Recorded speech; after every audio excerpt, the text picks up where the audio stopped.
My name's Davilyn MacArthur, and my parents also go to Hope, so you might know them, Sean and Kathy Rohr.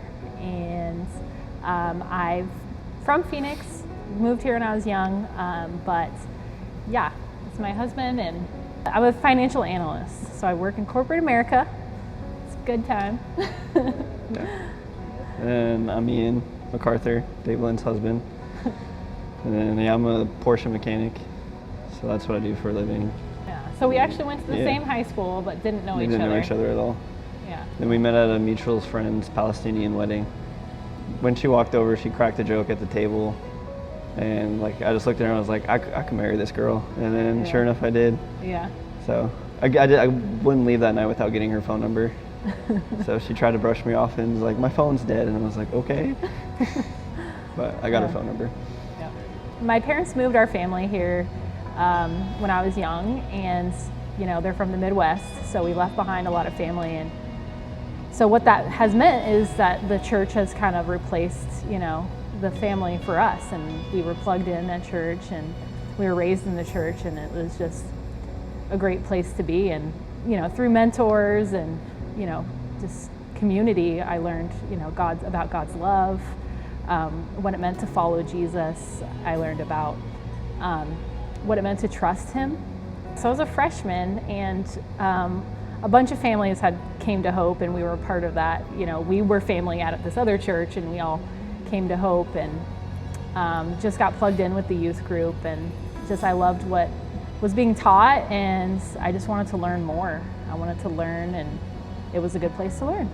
I think as I was learning about God and trusting him with my life, I think people noticed that and wanted just freedom in their own lives. And being a teenager, it's challenging. So it's trying to figure yourself out. Yeah, you're going through identity stuff, and so people probably felt like I knew who I was, and I mean I didn't at the time, still don't, but at times. But I think that attracted people, and I gave my life to Christ before I came to Hope, but I didn't really know what it meant. And so here was a lot of discovering of what it meant. So I kind of had that foundation early on, but I really solidified that in my teenage years, asking questions and learning who I was and that God loved me.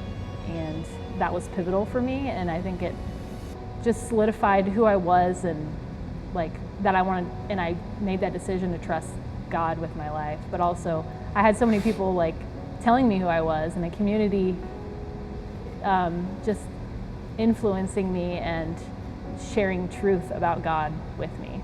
Also just the community I was in, we were all learning together. That's what I loved a lot, was learning from others and discussing. But Heidi was a big one for me. I grew up going to a Catholic church with my grandma, and then after she passed away, we kind of just stopped going. So she was kind of the rock that kept us going every Sunday. And after she passed away, we just stopped going. We would go for Christmas and Easter and stuff like that, the twice a year, typical people. But yeah, then just didn't really go throughout high school. And then until I met her, kind of got back into it, and then I met you. And yeah, you guys have just poured into me. So now I'm on the board at Hope, and I served with the youth group previously, but now we also help lead a missional community called Rooted. Yeah, and it's mostly young adults. I think it's similar to what we experienced when my family moved here, is being family for others. There's a lot of transplants in Phoenix, and a lot of transplants in our church who don't have family here, or they're not from here, and that's been the most profound thing for us, is having a family through Hope and a support system and being that for others. I think that's what our driving force is caring for others and wanting to be their family too. I'm motivated by just the foundation of characteristics of God that have been shown to me throughout my life. And I wish that for others too, that he loves us, that he has a plan for our lives, and that we can trust him. And so I'm motivated to show that to others in all areas of their life. And I'm learning it too still. Go through a new season, I gotta learn those same things again. We're not perfect by any means. Right, no. No. Funny thing is, like, I have a college team now. I was inducted into the K-State family, so that was kind of fun. Like, I knew I made it in the family when they got me a K-State hoodie for Christmas. Just say all the love that her family has. Like, I'm not trying to like talk bad about my family, but like I didn't really have a lot of love. But like seeing her family, like her mom, her brothers, and seeing all the love they have for each other, and like they'll do anything for each other. It's beautiful. I think one of the main things is like we all go through hard times, and having a community and has just been instrumental in our lives.